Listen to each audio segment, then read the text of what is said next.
Hello everyone, it is I, Dan Ram, aka Mark. Now, some of you may know that for the last few years I've attended two different YouTube conventions, VidCon and SitC, which used to stand for Summer in the City but has now been changed to Social in the City. There is a video that explains why, which I will put in the description below. Now, I've seen several people do videos comparing the two events and saying that one is better than the other. So I thought I'd do maybe something similar, but in more detail. I have here 8 different categories. There is more, you just can't see them. What I'm going to do is have a look at those categories in more detail and see which convention does which category the best. So I've got all my notes right here. Now, I'm doing this for two reasons. Firstly, I've got some friends on YouTube who have potential to be YouTube stars, and I think if they go to one of these events, they can learn a lot and it would help to develop their channels. And secondly, for those of you who don't know, I'm autistic, and for the record, I'm damn proud of it. At some point in the future, some autistic people may want to go to one of these events, so this video will give them an idea of what to expect. When it comes to going to a new location, people with autism can get very worried and nervous, even I do. So it's a good idea to have a look at some pictures and videos of the new location. It really does help. It worked for me when I was a kid, so hopefully it will work for autistic people who are watching this video. Another thing I should point out, because I'm autistic, my social and communication skills aren't that good. So whenever I say things, I always mean well, honestly, but there are some people who misunderstand what I say and they think I'm saying something bad or rude. Just to make it clear, I'm not trying to be rude, okay? I'm not trying to hurt people's feelings, I'm not trying to insult anyone, I'm just pointing out the positive and negative points about these events. So it's just a simple review. So with that, let's start. Okay, so our first category will be the tickets. Now, with VidCon, you can get one of 3 different tickets. First, there's the red community tickets. These are ideal if you don't have a lot of money, or if you're new to VidCon, or if you're going as a fan of a particular YouTube star. Next, you have the purple creator tickets. Now, they cost a little bit more, but they're ideal if you're a creator yourself, because then you have access to special workshops and panels, even a lounge so you can meet other creators. And then finally you have the blue industry tickets. Now, they are very expensive, even with an early bird price. They are ideal if you're running or you represent a big successful business. Again, you have access to special workshops and panels. Now, on the day of the event, when you hand in your ticket, you'll be given one of these ID badges, so you must wear these at all time. Now, with SitC, there are various tickets you can get. So you can get the full pass, which is the weekend and Creators Day Friday, or you can get them separately, or you can just go for the Saturday or the Sunday, and then there's tickets for the evening entertainment shows.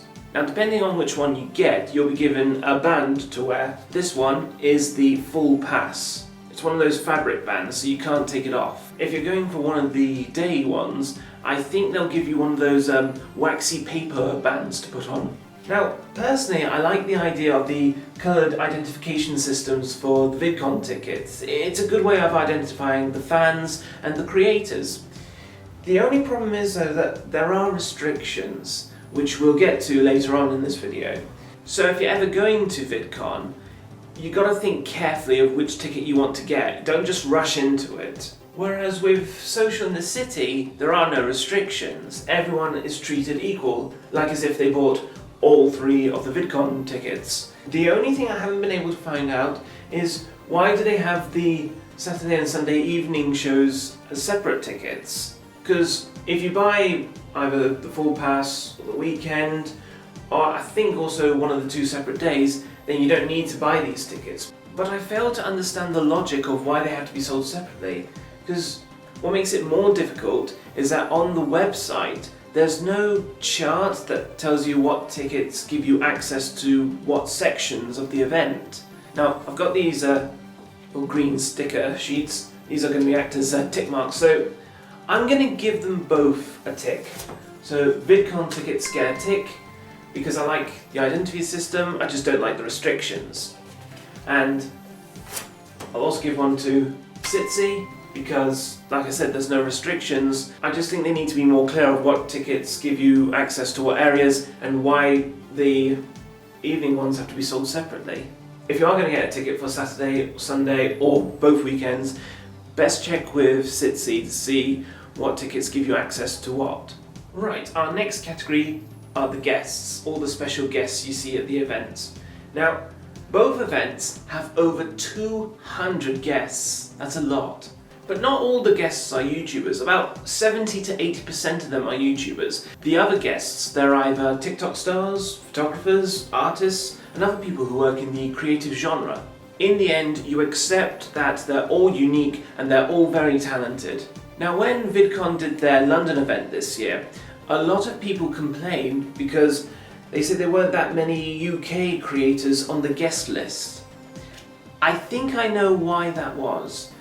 When I was at the Amsterdam event back in 2017, one of the Green brothers said that these days YouTube is more of an American thing and they get so focused on the American stars. It is understandable because when you mention YouTube, some people automatically think of the really big stars like PewDiePie, Dude Perfect, Lily Singh, Gabby Hanna, and so on and so forth. So I think what VidCon were doing was they know that there are some people who can't go to the main event in America, so they're bringing the guests that they have at the main event to the international events. Whereas with SitC, most of their guests are from the UK. They do have some international guests, but not a lot. In fact, I do recall seeing some posters and banners that say that SitC is the UK's largest online convention. Please don't get me wrong, the guests that SitC have are great, honest, hand on heart. I just think maybe they should invite more international guests. Because of this, I have to be honest, I'm going to give the point to VidCon. Sorry, Merrill Twins. Because there are some American YouTube stars that I really want to meet. Okay, our third category is the location, the venue, if you like, where the events take place. So starting with SitC, their location is the XL London in London. It's also where they have MCM Comic Con. So basically the complex has two long halls on the side and they each have retractable walls. If there's more than one or two events happening on the same day, they can just extend those walls and separate the halls. That way one of those events don't need to cancel. Now they do have cloakrooms, so you don't have to carry all your stuff with you. And there are lots of food courts and restaurants so you can get something to eat. And they also have fountains so you can refill your water bottles without having to buy a new one. And of course, safety and security is very important at the events. Ever since the Ariana Grande Manchester incident, security for every event and convention in the UK has been stepped up. I mean, don't worry, it's not martial law. At least I hope not. The point I'm trying to make is it's for your own safety. So they'll make sure that you have your wristbands and your tickets, they'll check your bags, they have evacuation plans at the ready. The staff will also help people who have disabilities, whether they're confined to a wheelchair or if they're deaf. Now with VidCon's location, this is where it gets a little bit difficult because I've never been to the main event, which is here at the Anaheim Convention Center in Los Angeles.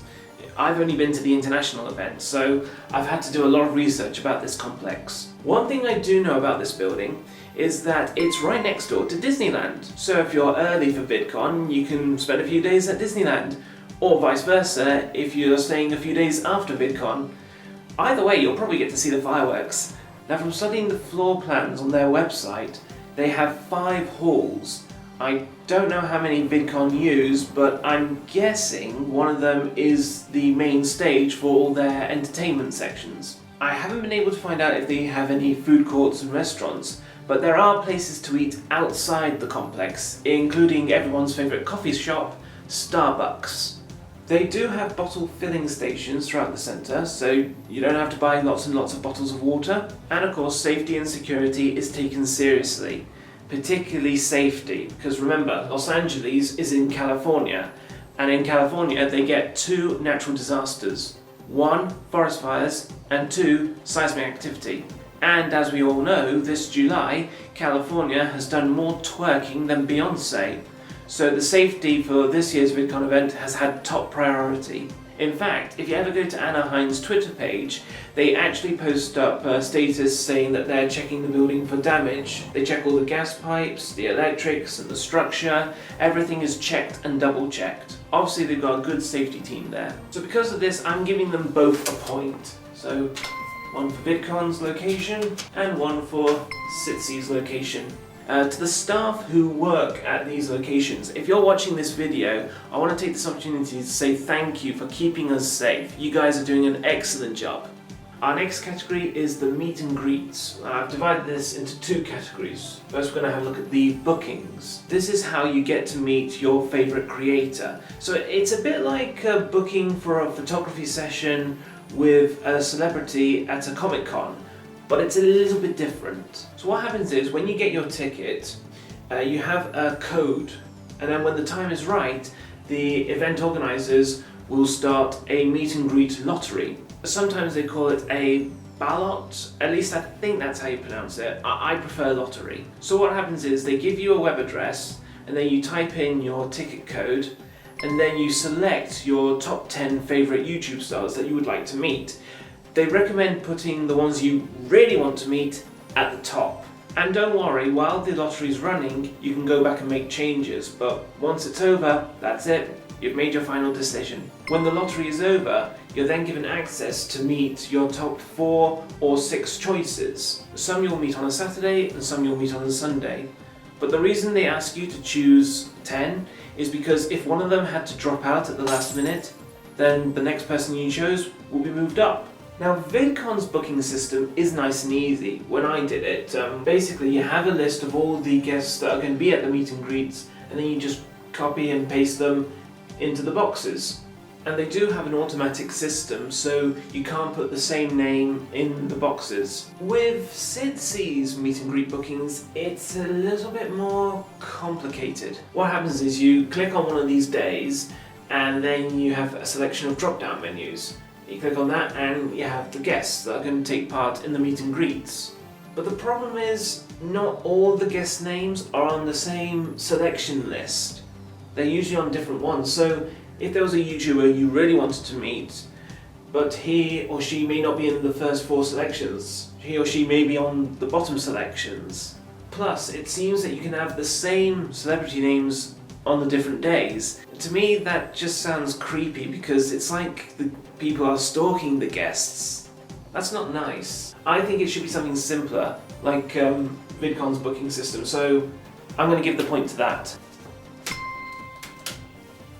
So on to part 2 of the meet and greets, which is on the day. What you do is you join a queue. It's highly recommended that you join the queue 30 minutes before the special guest's meet and greet session starts, because the queue is very long. Now when you get to the meet and greet section, the staff will direct you to where you need to go, to the meet and greet booths, they call it. That's booths, not boobs, not booze, booths. When you get there, you then join one of these zigzaggy queues. When you finally get to be with the star, you can have a quick chat with them, and you can have a photo taken with them. Now some of them will have professional photographers, so you don't need to use your iPhone. But if there aren't any photographers there, then you can use your iPhone. Now going back to what I said about the restrictions on VidCon's tickets, creators don't have access to the meet and greet lotteries, so they can't choose which YouTube stars they would like to meet. For the actual day, I don't think creators are allowed to go to the meet and greet sections. Exceptions can be made, but I think it would depend on the circumstances. So when you're getting your VidCon ticket, you've got to make a big decision. On the one hand, you may want to go as a creator, but on the other, there may be some YouTube stars that you really want to meet, and this is a once-in-a-lifetime opportunity. You never know when you're going to see them again. I don't think creators should be left out of this. I think they should be allowed to meet their favourite YouTubers. I suppose you could get a community and a creator pass, but I think that's cheating and you could get into trouble, so best not do that. No, don't do that. That's why with SitC tickets there are no restrictions. Everyone can go and meet their favourite creator. Because of this, SitC wins on the meeting on the day. If creators are not allowed, then you'll have to find some alternative way to have a photo taken with a YouTube star. Our next category is the panels. This is where you have all the talks. At both events, they pretty much have the same topics, so I've got some samples here. Black creators, LGBT creators, mental health, beauty and fashion, writing, music, gaming, art and DIY, and they have some live cooking and sports panels. They also have Q&As with specific YouTubers. The only difference is, SitC have a small creators panel. This is ideal for YouTubers who have less than 20,000 subscribers. So what you do is you fill in an application online and they will decide on who will get to be on the panel. I'm not sure what they judge it on, but lots of people have tried to apply. Even I did this year. Didn't get in, but one of my friends did. I think this is good because it shows that SitC are interested in the small creators, not just the big ones. At the international events, VidCon hasn't done anything with small creators. I don't know what they do for the main event though. I know they've had some competitions, but I don't think that's enough. Also, another thing that SitC recently did this year, the blue jigsaw puzzle that represents autism. This year they had a panel featuring creators with autism, and I think that's wonderful. I mean, some people would think it's something like that would go under the mental health panel, but I'm glad to see it's a separate subject. I really do think there needs to be more autism awareness on YouTube, particularly on the YouTube, Facebook and Twitter pages, because I see them change their logo to help represent a special time of month. For example, I've sometimes seen them change their logo to a rainbow colour in honour of Pride Month. As far as I know, I haven't seen them show much support for autism awareness, so something they need to work on, I think. Therefore, SitC wins the panel section. So now we're going to have a look at the layout. This is what you expect to find at the events. A lot of this stuff you'll find in a section they call the Expo Hall. And like the panels, you pretty much have the same things. You have art and DIY stalls and displays, so you can buy some of the creators' artwork. There's some small stalls for the YouTube stars, and small stages for short Q&As and musical performances. A gaming area, so you can play some vintage games, and also some board games. They also have a TV and movie display, so you can have some cool photos, like the throne from Game of Thrones, or platform 9 3/4 from Harry Potter. They even promote new TV shows and films. And, secretly, I'm hoping one day one of these events will promote Firestorm. There are mini food and sweet shops, so if you're not happy with any of the venue's food, or if you just want a quick snack, then these are ideal. There's also some sponsored displays. It's mainly beauty and technology. And then finally you have the fun activities. Now, there's a lot you can do with this one. It's basically like going to the fun box and the Museum of Illusions at the same time. So they have lots of places for you to play around in, i.e. a ball pit, and they've also got some places where you can have some crazy photographs. So those are the main things you can expect to see, but each event do have something special. So with VidCon, they have inflatables. So they've got things like obstacle courses, a rad ball, or a bouncy castle. So they are great fun, but just be careful when you go on them, because if you rub your skin on inflatables, you can suffer burn damage, so best to wear something long. Now with SitC, they have a fun fair section. So they've got all kinds of fun fair rides. Every year it changes, so you never know what rides you'll get. So we've got things like carousels, dodging cars, and the waltzer. In the end, it really all depends on how much space the buildings give to the events and how they use them. Both do very well, particularly VidCon, as they also use the outside as well. But I think the international events could improve, perhaps. When I was at the Amsterdam event, the location was the RAI Convention Centre. They had lots of space there, so they had some inflatables, a rad ball and an obstacle course. Whereas with the London event, which was at the XL London, same as SitC, they didn't have much space. They couldn't have any inflatables, which was a shame. I think they could have asked for more space at the XL, because then if they did, they could have had some more fun activities, and not just inflatables. It would be good if VidCon could bring more of the activities they have at the main event to the international events. For example, as you can see from this hoodie, I'm a big fan of the YouTube series Escape the Night by Jerry Graceffa. And in 2017, at the main US VidCon event, they had an Escape the Night escape room. Now, if they did that again, I think they should bring it to the international events, especially with VidCon London coming up next year. I'd love to have a go at that. Don't get me wrong, all these activities are good. They're really good. That's why they're both going to get points. However, with SitC, I'm going to give it 2 points. Why? Because they also have a quiet area. Now, quiet area is ideal for people with autism because autistic people are very sensitive to loud noises. So if the event got too much for them, they can just go to the quiet area just to relax and calm down. So now we come on to our final category, evening entertainment. Now, some of you are probably thinking it's all singing and dancing. On the contrary, they do other things. So they do play some fun challenges and games like Try Not to Laugh and the drawing contest. They give you sneak peeks of upcoming YouTube videos, small Q&As with some YouTube stars, poetry recitals, and at the international VidCon events, they try some foreign foods. Like I said, I've never been to the American/main VidCon event, but from studying photos and videos, it looks like the place they use to put on the evening shows is big. I mean, really big. In fact, I think it's so big that Sophie Dossi can do her contortionist acts. Now, I can't tell if you're sitting or standing throughout the show. So if you're standing, that could be a problem because autistic people don't like to be tightly squeezed and I'm sometimes claustrophobic.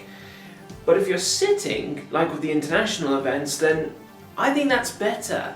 It means it's like a proper show. Plus you're more comfortable and you get a good view, providing someone with big hair isn't sitting in front of you. With SitC's evening entertainment, you're mainly standing throughout the whole thing. To be honest, it's more like being at Glastonbury. It's more like a contest than just a show full of other stuff, if you know what I mean. Both of the evening entertainments are loud, just bear that in mind. But I think SitC's entertainments are too loud. It's like standing next to an F1 racing car without headphones or earplugs. So if you're very sensitive to loud noises, you might want to give it a miss. But if you're willing to put up with it, go for it. You're a brave person. In the end, because VidCon has a good mix, I'm going to give it the point.